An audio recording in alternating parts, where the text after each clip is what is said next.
If you had one shot or one opportunity to seize everything you ever wanted in one moment, would you capture it or just let it slip? Yo.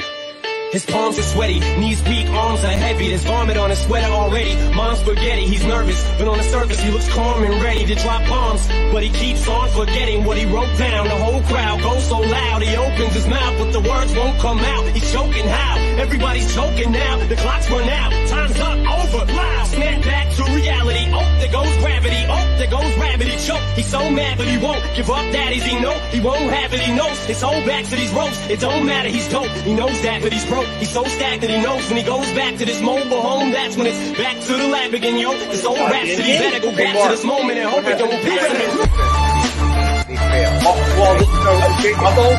Listen, we can talk about the flag, but let's talk about... Wait.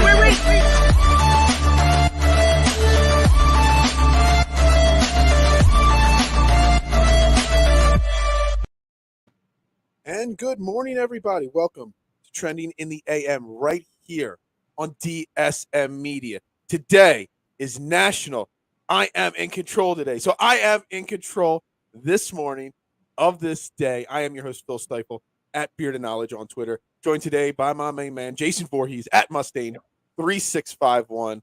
Good morning, Jason, and how are you doing today? What's up, y'all?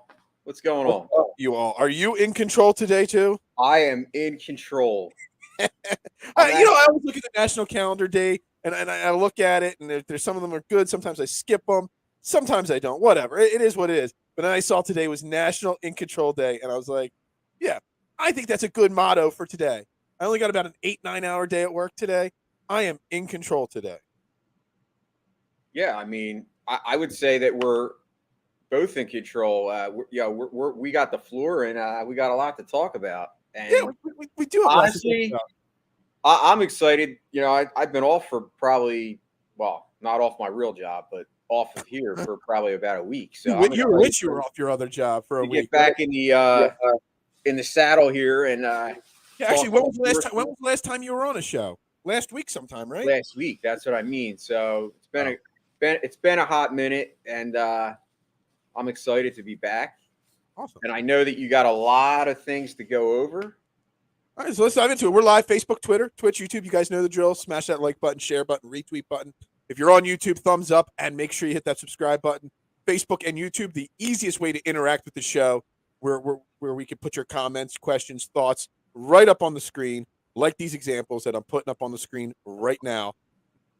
So let's dive into it. Oh, real quick, I'm sorry, I forgot to announce, DSM Media, we're brought to you by Manscaped, the leader in men's grooming products, the GOAT and below the waist maintenance. Make sure you check them out.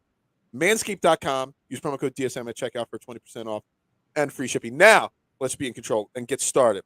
So the first comment I put up on the screen as an example here, it wasn't Overreaction Monday yesterday, but I guess I kind of overreacted. I knew as soon as I said it, I knew it was going to stir some stuff up. You knew the trolls would be out in full force. Well, I knew even the non-trolls. I knew everybody would be out yesterday. Look, the Eagles fans have been begging for Kelly Green jerseys to be an alternate jersey for a long time now. Jeffrey Lurie yesterday spoke to the media. First time actually for Jeffrey Lurie in front of the media in quite a while. And Harry Roseman or Nick Sirianni spoke as well. We'll get into the actual real parts of the press conferences in a few minutes. But Jeffrey Lurie admitted that we are bringing back the Kelly Green jerseys. I don't even think it's next year. I think it's in 2023. And fans went nuts. They're so happy. They're so happy that now they all have to fork over $600, $700, $800, $900 to buy 2 more shirts and another hat with Kelly Green on it. And honestly, I put out a tweet yesterday. I could care less that Kelly Green is back in Philadelphia. I actually like the midnight green colors. I know it's a minority. I don't care. And I know we started talking about it briefly before we went live, Jason. And I understand that your thoughts, and I have the same thing, the memories, of Kelly Green, especially our age people, the guys in the fans that are in their mid 40s, early 40s, that mid 80s when they started wearing it. I think it was like 85, 86, through that Randall era, Howie Rose or Jeffrey Lurie switched it over think in his first or second year as owner of the team, to the midnight green. But honestly, I could care less. It just means I got to spend more money. And I'm not broke, but I don't feel like spending any more money. So why are people overreacting so much about Kelly green jerseys, Jason? Well, I think it's kind of like a mentality. I think it's because people have been begging and begging for so long and kind of not getting the result they wanted, like meaning they decided not to go with the Kelly green. I think it's called like, when everyone puts, all their energy into one focus and now all of a sudden it's come to fruition, people are like excited about it. Is the excitement more so just because they're getting their way? Like, the fact that they wanted it and now they're finally, they've been told no, no, no. And now all of a sudden Jeff Lurie's going to, change his mind and go with it. I mean, I'm kind of, it's funny because, we disagree a lot, but I actually agree with you in the sense that it doesn't really matter to me either way. I'm not mad. I think it's cool that they'll have another alternate jersey. I don't think there's anything wrong with having alternate jerseys. In fact, because I think it gets boring when you have the same jersey over and over again.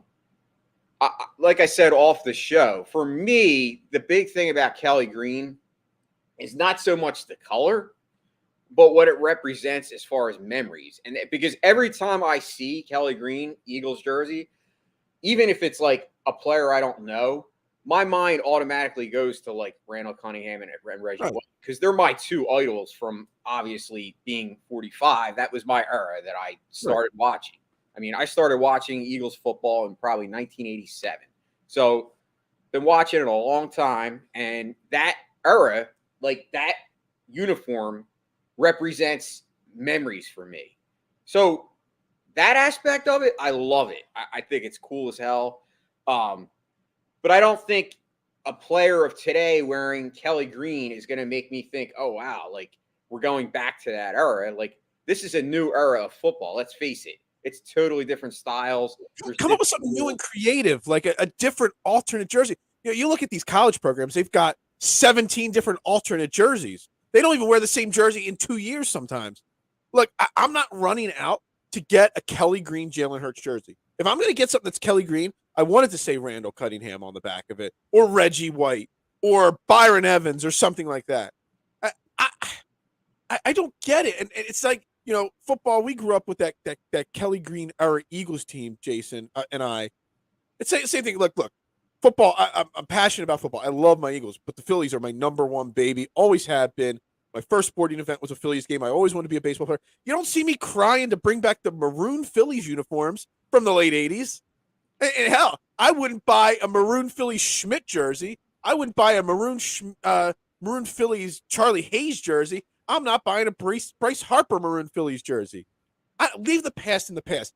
Honor the past. Remember the past. But we don't need to bring the past back all the time. It's something that constantly happens in all sports and entertainment. In entertainment, we have movies. Every movie gets rebooted. Every TV show gets rebooted.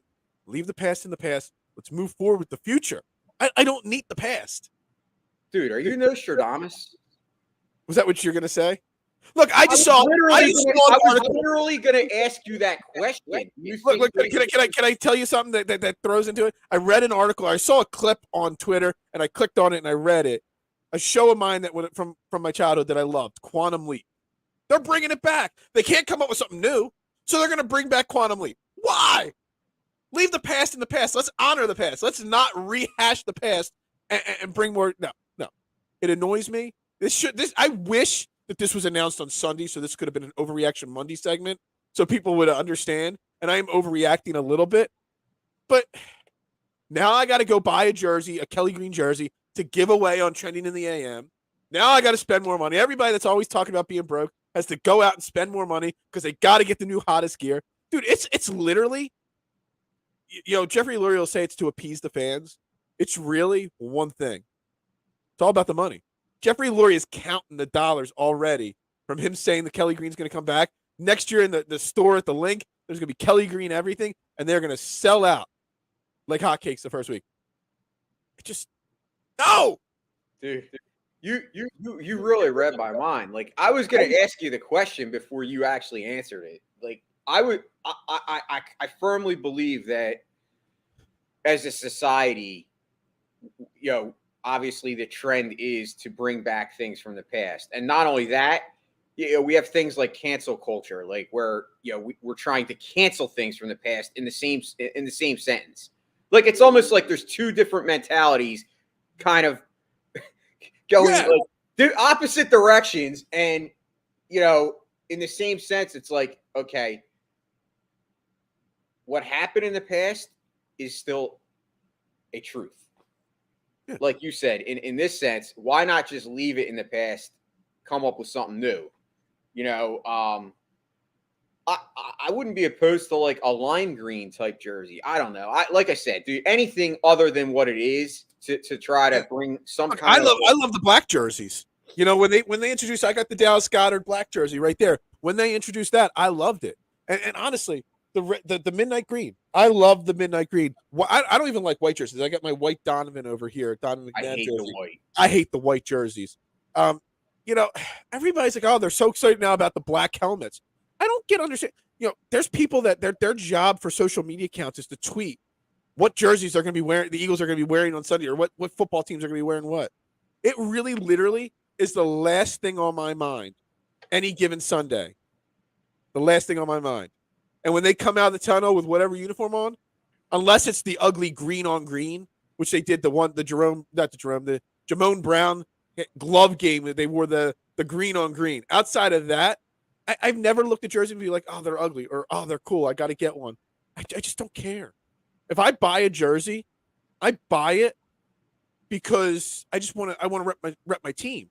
Yeah, I got the Harden Spectrum jersey because the Spectrum jersey was pretty cool, but it's not like that's something from the past. That's honoring the past with a new design, with a fresh, new, updated design. You could have done that. You could have come up with some kind of new logo or design with Kelly Green in it that wasn't just rehashing the past, kind of like the Sixers do with their city edition jerseys. They're always honoring the city or the past with some fresh design. That's what you need to do. I mean, I can't disagree with you. I don't know. I couldn't wait to get my Harden City Edition jersey. I waited nonstop to get that thing in the mail.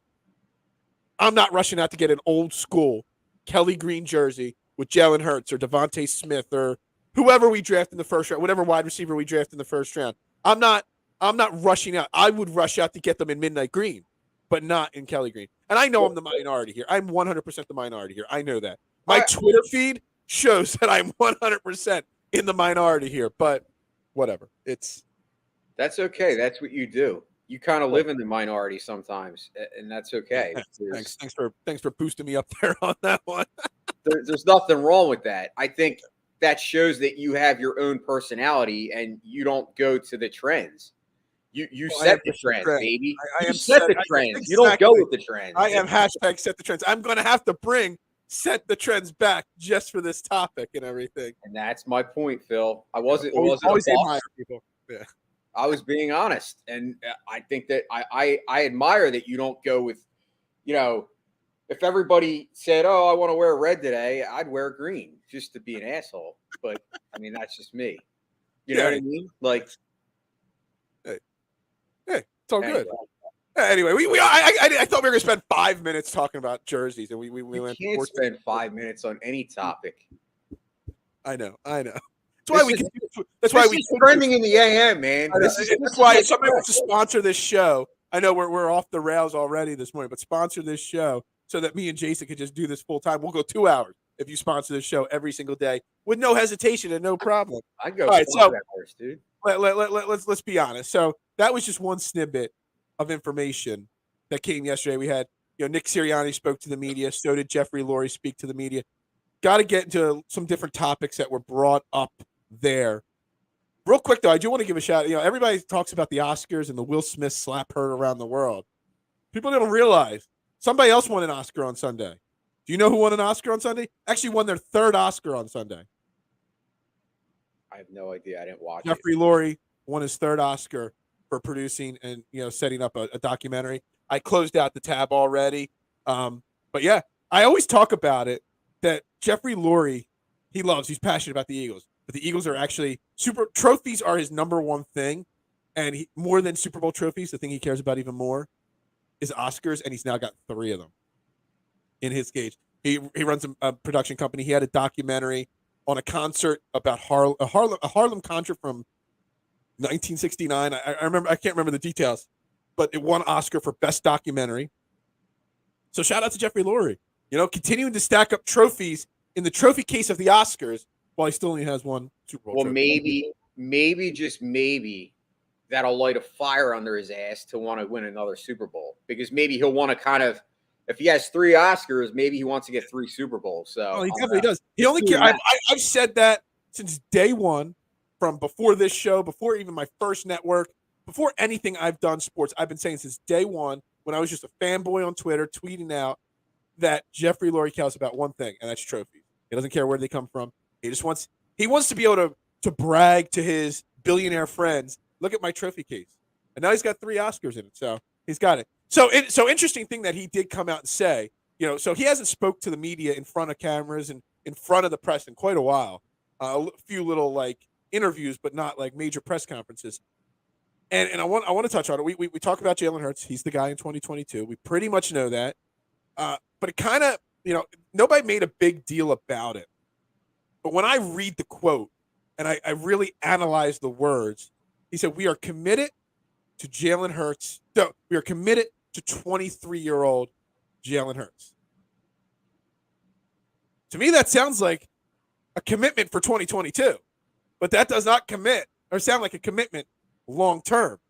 He was asked, "Is he going to be your franchise guy?" And he clearly said, "Well, we don't know what a franchise guy is. We're not sure yet, how to justify that phrase." He danced around that topic a very large amount. And while Howie Roseman and Nick Sirianni over and over again said, "We are committed to Jalen Hurts, as our starting quarterback," they never said long term. And me, I know I'm on the Jalen Hurts side where, I think Jalen Hurts has done enough to be committed to on performance alone. But we all know that we got 3 first-round picks. Everyone talks about, moving a pick into 2023 kind of as a backup plan in case Jalen Hurts doesn't work out. And I kind of, 2 things. One, that comment, "We are committed to 23-year-old Jalen Hurts," it's not getting enough talk, but it reaffirms that they were in on Deshaun Watson. They probably were trying to get Russell Wilson, and that they most likely will move a pick into 2023, because while they've seen enough to commit to Jalen Hurts this year, they definitely haven't seen enough to commit to Jalen Hurts long term yet. Maybe it's a little gun shy because of how quickly they committed to Carson Wentz. Maybe it's they're just not who knows. But do you think I'm surprised that line, "We are committed to 23-year-old Jalen Hurts," isn't getting more attention than it is right now? I mean, I'm not surprised that they're not committed long term, because it makes perfect sense. I mean, you kind of just nailed it. Once again, you're stealing my lines here. I'm ready to go, and that's why I host, so I get all the good lines out, and then you're stuck trying to come up with something else. I think the Carson Wentz debacle has kind of really changed their philosophy as far as buying in so early to whoever they have, and I think it's funny, but I think this. A lot of people still bashed them for drafting Jalen Hurts when they had Carson Wentz, and they blame the organization. But in a crazy way, I mean, I'm glad they did, because could you imagine if they hadn't done that and we were stuck? We could have nobody right now as our quarterback. We could have friggin' Nick Foles back. I mean, maybe, but my point is that I don't think that the Eagles are committed to anybody unless they know it's a franchise type guy, and he's definitely dancing around the question, because his words and his language show that, yes, they believe in Jalen Hurts for this year, but I think it's almost like a wait and see approach. If he has a good year, then maybe they say, okay, we give him another year. But I don't think anybody, even people that love Jalen Hurts, are ready to sit here and say that he's definitely going to be a great franchise quarterback in the NFL moving forward. I think it's an unknown at this point still. He Right. has to show a lot of growth. I mean, this is a big year for Jalen Hurts. And yesterday I saw, I believe it was Tim McManus tweeted out that Jalen Hurts is like, somewhere practicing his throws and he's really, into it. And, that could be Hope so. I don't know what it is, but my point is we expect a big year from Jalen Hurts, meaning a big step forward. Mm-hmm. If he doesn't have that, then it just proves that everyone, that was saying he can't do it is right. Mm-hmm. I'm at the point, like I said, me. I love Jalen Hurts. I mean, Jalen Hurts, the person, I don't think there's too many people out there that are better humans than him. Like, right. Obviously, yesterday he was tweeting out about Penn Medicine and we need to support them and, their efforts and stuff. And I love Jalen Hurts, the person. Right. I'm on the camp that he can improve. I believe that a lot of his deficiencies are things that can get better, but I think it's a matter of is he able to process this, in a short span of time, because he only has the offseason. Right. And I do believe that he did show growth from year 1 to year 2. I mean, year 1, let's face it was a 4-game sample. Mm-hmm. That to me is not enough to really say, oh, well, this guy, and he kind of got thrown into it, after the Carson Wentz debacle. So a lot of this stuff, you and I have talked about it. Like, we try to tell people to pump the brakes and stop being setting the expectations so high on the Eagles. Like, meaning, yes, they are a better team, but this is and when I say rebuild, I know a lot of people argue and say, no, it's a retool, but it really is a rebuild. Like, when you don't have a franchise quarterback and you really have a lot of holes like they do, that to me is a rebuild. Yes, they have some older veterans, but for the most part, if you look at 2017 Super Bowl team to now, how many guys are left? Not many. And, it's funny. Everybody hears the word rebuild and they freak out. And I really think it comes down to the Sixers because of the process and how long it took. That's not how long a rebuild takes in the NFL. NFL stands for not for long. It doesn't take 5, 6, 7 years to rebuild an NFL franchise if you do it the right way. And everything you say, we can even go back to 2 days ago when Howie Roseman spoke, and I talked about it on yesterday's show, that they weren't willing to trade this and that and sign these big ticket items and stuff like that because you don't rebuild a team from the foundation and then all of a sudden pull the pillars out from the foundation. So it just goes to show that there's a plan. They're sticking with it. Howie Roseman talked about it. Jeffrey Lurie's talked about it. Nick Sirianni. They all spoke about it in the last 48 hours, the draft picks that they have, the young kids that they've already drafted. Nick Sirianni yesterday was talking about they haven't signed a second corner. But 2 things happened. One, they got Steven Nelson last year late, so it doesn't rule out getting a stopgap. And they've got all their offseason camp still to see that they drafted in the 3rd or 4th round Zach McPherson last year. They picked up Tay Allen. They picked up a lot of mid-round picks, young kids to really grow. They have like 7 young kids that could potentially fill that second spot, on the roster. And if not, there's going to be free agent cornerbacks that are available right around camp time come mid-July, just like Steven Nelson was last year, to fill that role. So everybody's overreacting because of the non-big ticket items, but they're trying to build a young core here. And that's what you see. Even if they trade one of these 3 first-round picks into 2023, you're going to get back another second-round pick this year. You know what I mean? So you're still going to have 5 picks in the first 3 rounds this year, whether it's 3 in the first, 1 second, 1 third, or however it shakes out. So let's just, I tried talking about it a little bit yesterday. The expectations to some fans changed by us. Instead of winning 4 games like most people predicted, not me, I had us at 9-8 last year. Excuse me. Most people, they changed their expectation. They figured they would win 3 or 4 games last year, and maybe win 7 or 8 this year, and then maybe in 2023 is when we would make the playoffs. We exceeded expectations by making the playoffs on sheer will of Jalen Hurts, sheer team building and team bonding and all that stuff. With Nick Sirianni and all. And now all of a sudden the expectations change. Now we got to go out and get Deshaun Watson. Now we got to go spend $200 million on Travis or on the Devontae Adams or whatever it may be. That's not how you build the foundation for a long-term winning team. We talked about it on another show.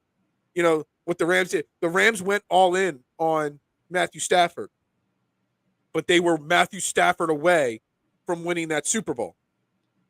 The Eagles aren't one big ticket item away from winning a Super Bowl. They're kind of still in that building blocks. Yes, they've exceeded expectations, but they're in those building blocks. What's up, Philly? How you doing, buddy? So what are your thoughts on that? I mean, I know I rambled on a lot there, but it's a lot that I feel really strongly about.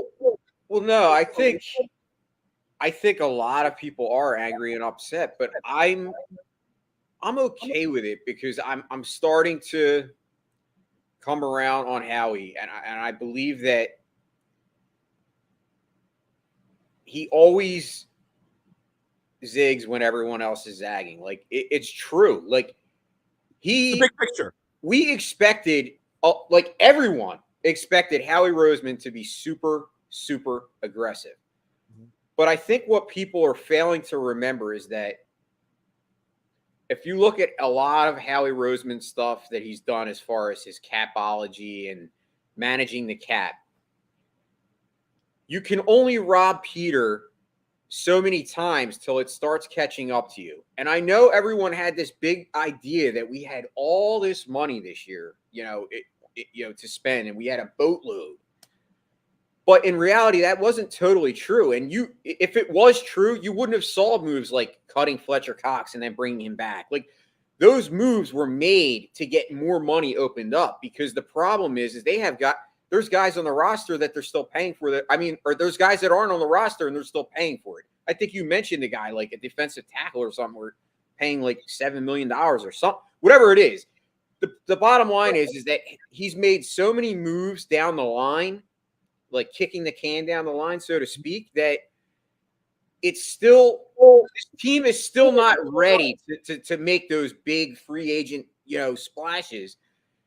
Even though in reality that, fans were all expecting it because, the wide receiver pool is better than it's ever been. And we can get a wide receiver.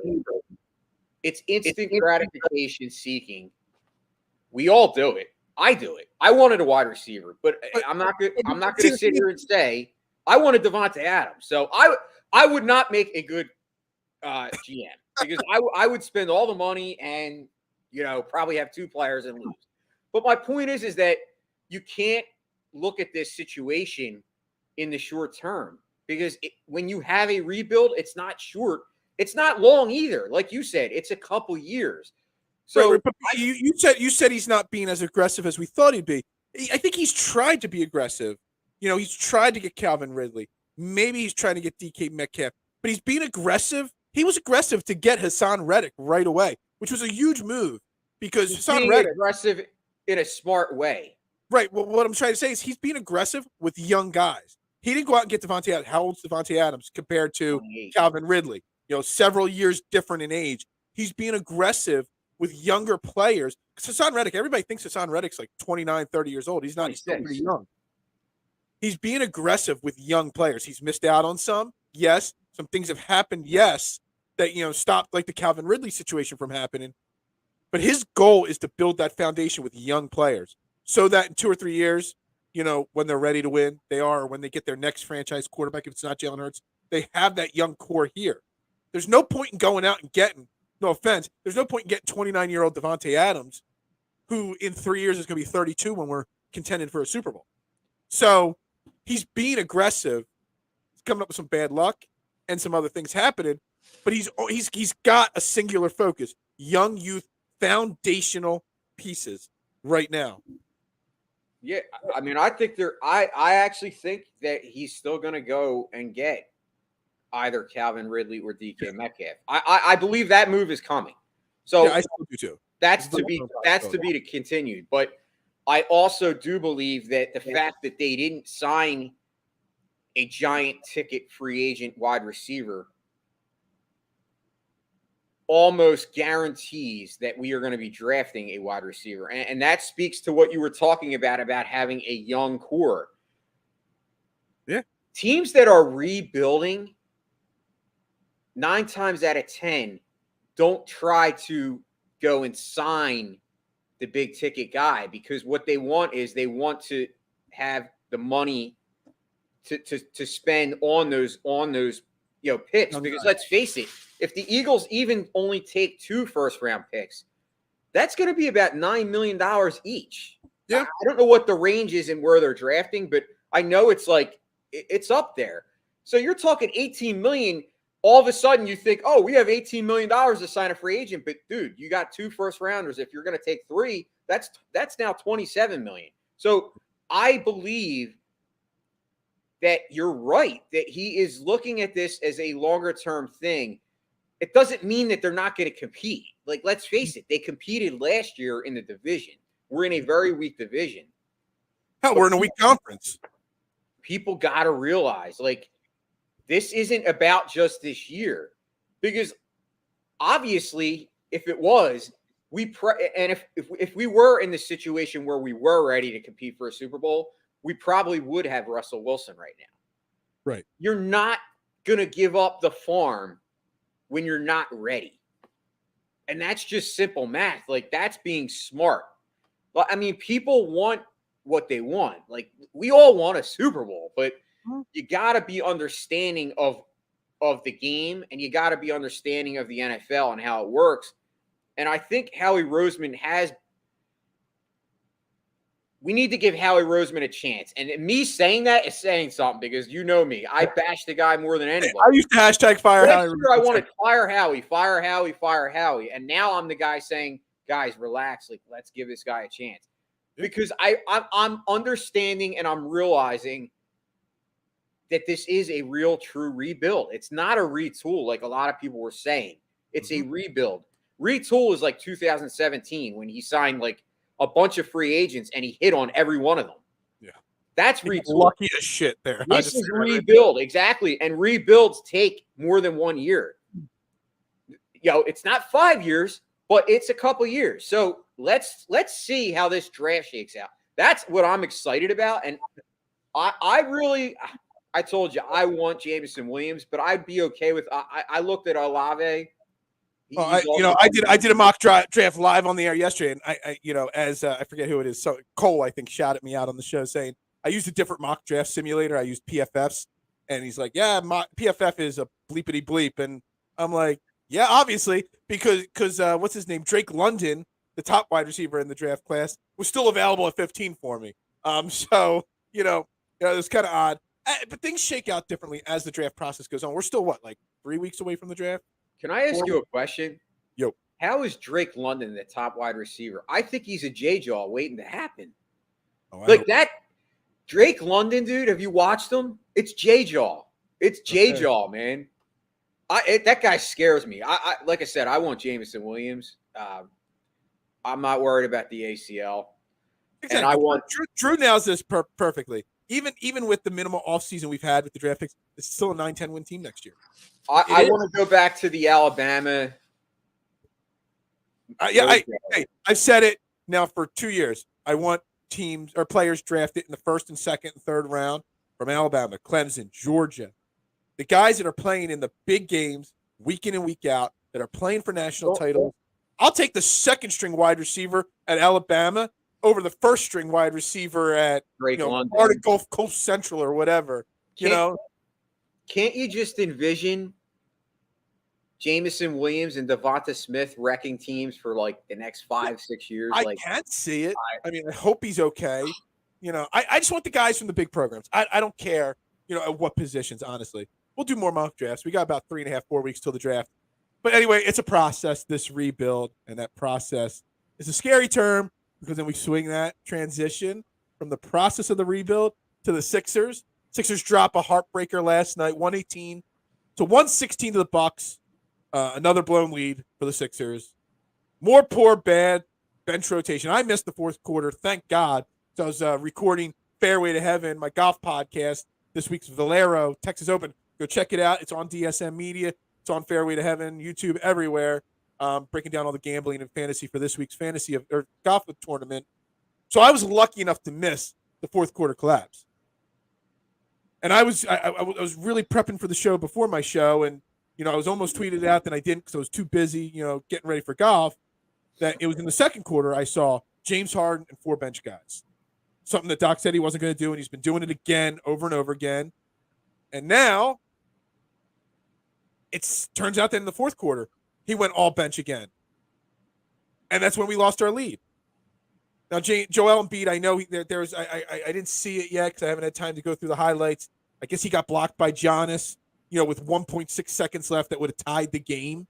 But Doc's putting us at a disadvantage, again, always, with the way he uses his bench and the way he rotates the bench. And I'm looking at the box scores now. Paul Millsap played the backup center role last night, which actually was kind of smart.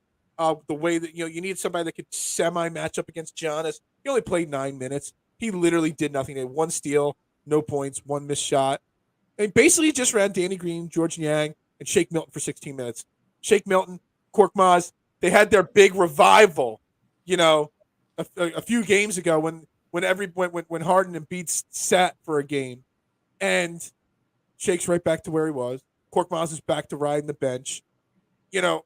Again, not to reiterate what I've said 100 times, the bench is what was going to kill us, and Doc Rivers' rotations were going to kill us. Big game against the Bucks last night, and what killed us? The bench and Doc Rivers. Now, I don't want to go to what Drew's saying. I'm not going to overreact to saying that this is a second round, get out of the second round. Maybe they don't get out of the first round. Maybe they don't get out of the second round. Maybe they make a run. Who knows? But, yeah, Doc Rivers fired. If this team doesn't go, it's very possible. So, why, Jason, if it's so obvious to us, just the simple fanboys, of what's wrong, why can't Doc Rivers, after 20-plus years of coaching, make that slight little adjustment to change things up a little bit? Because he's stubborn. He is. That's exactly why. I mean, if you listen to his press conferences, and listen, I like Doc Rivers as a person, but I think he's very arrogant. And I think he's stubborn, and I think he has his own way. And when he comes out and says he's not going to do something and then he does it, that to me shows that it's like almost like ingrained in him. He can't get away from it. He can't help himself. Like this is where, and I'm not comparing basketball to what I do at my job, but like, I'm in management, and like when you're in management, yes, you are the boss at the end of the day, and your decisions, ultimately, you're held responsible for things, but you have to be willing to take advice from your key people. And sometimes you have to be willing to look in the mirror and say, you know what, are they really telling me the truth? Like, and I don't see that with Doc. Like, I'm sure Sam Cassell's got to be saying in his head, like, because if we're all seeing it, other people have to be seeing it. It can't just be us. And I just believe that he has his own way of things, and he's not changing, that mentality. I think I'm not ready to sit here and say that we're going to get bounced in the first or second round. I think this team's too good, the talent on the team. But I do think that the coaching deficiency and the things that he struggles with is kind of rearing its ugly head here down the stretch. And it is a little bit of a concern. Their bench is definitely a concern. Paul Millsap, yes, I know he's the backup center and he only played 9 minutes, but when he was in there, he did a very good job of defending Giannis. Why not use him more? Because to me, Giannis is the guy, like when it comes to Milwaukee, that's the guy that you have to stop. And we didn't stop him. You're never going to stop him. No, I got that, but I hope you contain him a little bit. It's almost like, that's why we traded for Harden, because we didn't want Embiid to be a one-trick pony in the playoffs. Like, we wanted the Sixers to have multiple options where if somebody focuses all their energy on Embiid, then Harden can be it. Well, like I said, the Sixers needed to focus all their energy on, like you said, they're not going to stop Giannis, but they could definitely 40 points, 14 rebounds. Force him into, Yes, and Yeah, I don't know. And I'm not saying that Paul Millsap is the answer. Oh, he's definitely not the answer. But so What the I'm problem saying is, is, and I've said it since day one, that going against the Bucks and going against the Nets, we're going to be big issues because of Giannis and because of Kevin Durant. And I'm not trying to say bring Ben Simmons back, that we shouldn't have traded him, whatnot. But if you look at the construction of this team, our best defensive player, Matisse Thybulle, is too small he can't be guarding those two guys. He does guard them well, but he's still not capable to really slow them down. We don't have that guy that can guard. You see it in all sports. Teams make off-season adjustments to stop certain players that are in their way of winning that title. This team has done nothing to build. I talked about the ancillary moves for scoring. Well, you needed ancillary moves to stop Giannis and Kevin Durant. Because when it comes down to it, if the Sixers want to make the finals this year, they're going to have to knock out one of, if not both of those teams. And they have literally no one that could stop either of those guys. Matisse could try to guard Kevin Durant, but then who's going to stop Kyrie Irving, who's now available every single game? So you have Matisse guarding Kyrie Irving. Well, then who's guarding Kevin Durant? You've seen Tobias Harris try. They've tried. The last time we played the Bucks, they tried George Niang guarding, Giannis. That was just funny as hell to watch. Last night they tried Paul Millsap for 9 minutes. And I'm a Paul Millsap guy, but Paul Millsap's like 36 years old. He's not staying with Giannis. He might slow him down a touch or give him a few bumps and hard falls to the court. But it's not the answer to win a playoff series. And there really literally is no answer now on this team. And that's going to be potential. I'm not saying they're going to lose in the first or second round, but if they face the Bucks in the first round, they're not going to be favored in a 7-game series against the Bucks in the first round.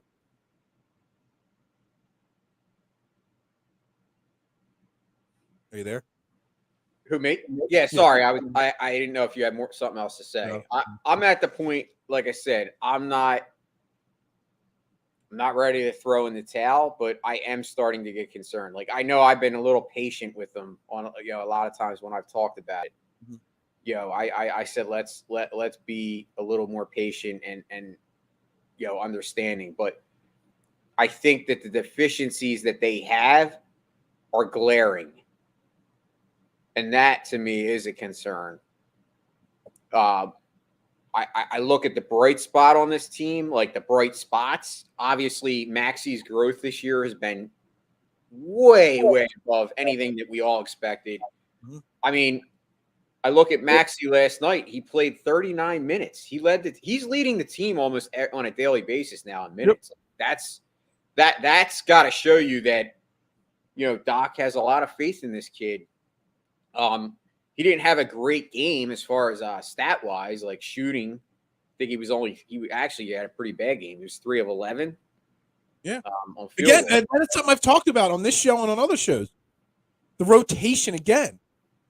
Maxi tends to struggle when he's with the other big stars because he defers. He's 21 years old. He sees the big bright lights of James Harden, the big bright lights of Joel Embiid, and he defers to them. Sometimes Tyrese Maxey needs to take over a game, but he's very timid and he doesn't do it.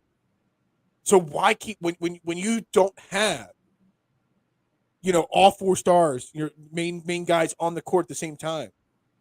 If you're going to run an all bench lineup with 1 starter, make Tyrese Maxey that guy, because then he's going to know he's allowed to take over and dominate. If you're going to pair 2 stars up, why not pair Tyrese Maxey with Tobias Harris? So at least he knows he can take over. When you pair Tyrese Maxey with the other guys, he's going to defer to the superstar because of the bright lights. Something so simple and so small, but it could make a difference. But yet, we're now 7 games left in the season, and we still have not tried this. I want you on that bench. Yeah. No, you don't. Yes, I do. I want you on I would get bench really fast if I was on that bench. I think you would. Using that strategy, I think it might work. I think it's actually a smart idea. It might not work, but why haven't we tried it? Well, exactly. Why haven't we tried it? That's the thing, and that's what's frustrating. Look, there's 7 games left in the season. Look, 1 loss last night dropped us all the way to the 4th spot in the conference. That's how tight. It's more about how tight the top half of the conference is than anything else. We might bump back up to 1, 2, back down to 4. Who knows? It's going to be a roller coaster these last 7 games. We'd match up against the Bulls in the first round, which we should beat the Bulls, and or even Toronto. That could go either way. Who we would face in the first round. But again, once you get out of that first round, it's going to be the Bucks or it's going to be the Nets. Unless the Bucks and the Nets play each other in the first round of the playoffs, which is a possibility, and then they just beat the hell out of each other, and then that helps us. But yeah, that's it for the Sixers for today. Let's transition, okay? Yeah, I don't know about that. We are not Stuart Scott cool. Definitely not. But I appreciate the at least attempt to make us feel cool. Let's transition to let's close this show out with a little baseball talk. Okay. So yesterday, another spring training game. Again, I've said it 100 times. I don't care about spring training scores. Typically, I try to look into the scores a little bit more detailed than normal. But before we even get to the game, obviously the Phillies made a move. I talked about it yesterday a lot on the show. I spent time talking about the Phillies offense and what to do with that 9-hole, that center field position, because you had Adam Hazlett, you had Mickey Moniak, you had Matt Vierling. Eventually, you'll have Odubel Herrera. And I talked ad nauseum how I want Mickey Moniak to be in the lineup opening day and every day for the first 3 or 4 weeks. Just getting every day at bat, see how he does. You've got a lot invested in Mickey Moniak, more than anybody else in that thing, because you gave a number 1 overall pick to him. Phillies yesterday traded Adam Hazlett to the Chicago White Sox. Got back like their 34th best prospect. We basically it was basically a roster move to clear a spot on the 40-man roster for probably Bryson Stott. Mickey Moniak's already on the 40-man roster. So now it kind of looks like you might have Stott and Mickey Moniak on the opening day roster, which is fantastic. Would you give Mickey Moniak the first shot over? I know a lot of people love Matt Vierling because of his 77 at-bats last year, but would you give Mickey Moniak the nod for opening day as a Philly center fielder? Absolutely. Mickey Moniak. We've been waiting and waiting for this guy to develop. And here's the thing with baseball. Baseball is a marathon. It's not a sprint, especially when it comes to prospects. And I know a lot of people, including myself, are extremely negative and down on the Phillies farm system, and rightfully so. It's been putrid for years. It's been putrid. Part of the problem why the Phillies farm system was so bad for so many years, though, is gone now, and that's Matt Klentak and Andy McPhail. Right. If you look at the fact of the matter, the past year or so, when the change happened, obviously Klentak was demoted and he was still in the organization, but now he's gone. But during that time, like in that transition, you've seen a little bit of improvement in some of these prospects. Like, they're showing growth and they're showing that they've kind of turned a corner with a lot of the things they were struggling on. Mickey Moniak is the number 1 guy that comes to mind when I look at that. Mickey Moniak was the number 1 pick in the whole Major League draft. We're not talking about a number 1 pick in the 19th pick. We're talking about the number 1 pick in Major League Baseball draft. That's a big deal.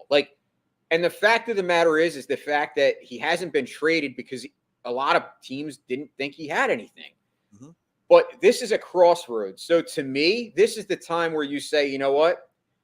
We made all these offseason moves. Our offense is tremendous. Mm-hmm. The easy way to go and the easy way out is to start Matt Vierling. And listen, I like Matt Vierling, but I get the fact that a lot of people become enamored with these guys after 77 at-bats. Mm-hmm. But Matt Vierling is not Mickey Moniak as far as the long-term future of this team. If Mickey Moniak can somehow turn around and become even half of what we expected from a first-round pick, then you have a gem, because he's given you nothing for how many years? 5 years. He's giving absolute nothing to his team. He's only 24 years old. That's my point. He's young, and that's the thing with baseball. He's still young enough where he can succeed.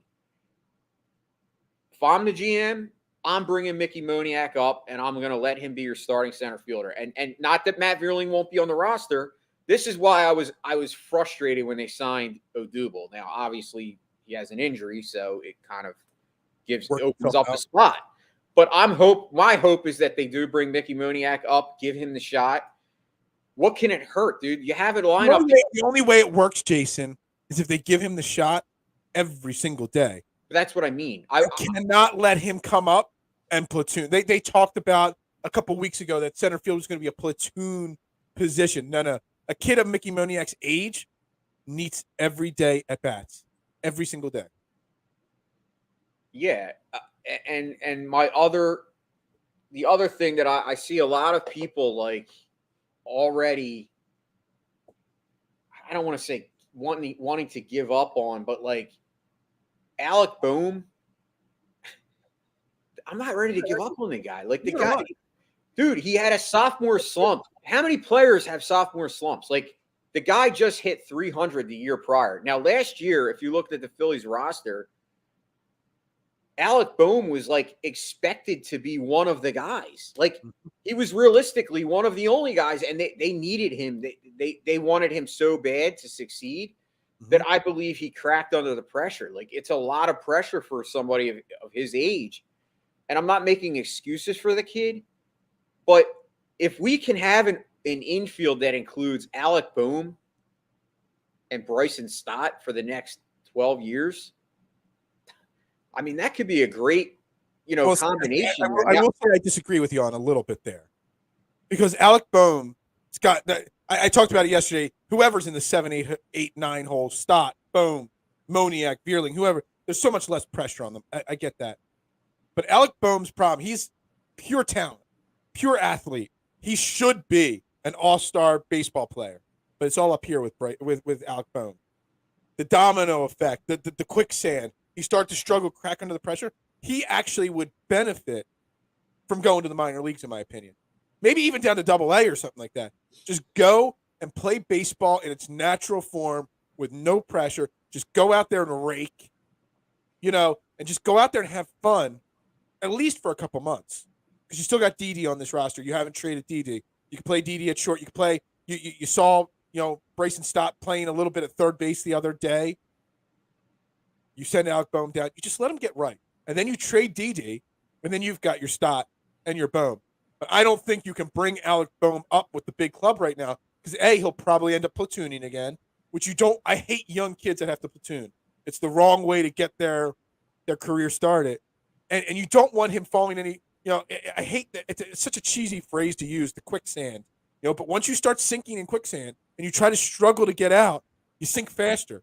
And that's what I see happening with Alec Boehm at the plate. And I don't want to see him fall any further because I see the pure athleticism. He's got a pure natural swing. It's just too much going on up here in between the ears. Yeah, I mean, you actually make a valid point, and I wouldn't be opposed to him going back down. I was talking long term. Okay, gotcha. And Boehm. But the other thing that I look at when it comes to the Phillies is that right now with Didi's contract, he's not really tradable. Like he doesn't have value as far as like you're not going to get a lot back, like because of his contract. However, if Didi Gregorius can have a good season and you do start him and have him in this lineup and feature him, he could bring you trade value down the stretch. Now, here's where I'm looking at with Alec Boehm. To me, I had 2 untouchables, and my untouchables were Boehm and Stott. But I've changed my mind on that. My only untouchable is Stott. Like, Boehm to me is a guy that could have a lot of value in a trade if you want to get a pitcher. And speaking of pitching, once again, Aaron Nola, who I know you wanted to bring it up. Stealing my transitions. Well, you did it to me, so I had to turn the tables. I look forward. I watch you talk just to find a transition, and you just stole my transition. Thanks a lot. I had to turn the tables, baby. But Aaron Nola, we've talked about the offense ad nauseum and how great the offense is going to be and how loaded this team is. Because I firmly believe, besides the Dodgers, there's no lineup in the National League that's going to compete compared, as far as putting up numbers and being successful. But we all agree that the Phillies starting pitching is a question mark. Well, not we all agree. A lot of people say, I "Oh, do. the Phillies have a good starting pitching." National people think they have a great starting pitching rotation. I gotta be honest with you. I'm concerned about this starting staff, and I still have that concern. And it doesn't mean that I think that the Phillies aren't good. I do, but listen, I hate to sound like a Debbie Downer, but all the time when people are like, oh, you're just expecting that all of these guys are going to do well, and what if Aaron Nola has a bounce back year? Well, that's the question. What if? It's been Because 4 years since I he's haven't bounced back. seen anything from Aaron Nola, and I'm not seeing anything. Now, I get it. Granted, it's spring training, small sample size, but Aaron Nola is still making the same mistakes with his pitches. He's still leaving the ball way over the plate too much. Mm-hmm. I am not ready to sit here and say that Aaron Nola is ready to have that bounce back year. We all hope he does, but it's still a concern. That's why I'm saying that with Alec Boehm, he is a guy that's still highly regarded in the league as far as, he was drafted high, and he's a bat that can, obviously a lot of teams can see that upside. I believe Alec Boehm could be like the main trade piece in a deal to get a starting pitcher back. Agreed. That and that's why you send him to the minor. I still believe this team severely needs. Like, I get it. Yes, you got Gibson from last year. He's still on the roster. He's a good fourth starter. Like, you looked at his numbers, though. I mean, Gibson has like 7 or 8 years in Major League Baseball. He's only twice had an ERA under 4 in his 8 years in the majors. He's had more seasons of +5 ERA baseball than sub-4 baseball.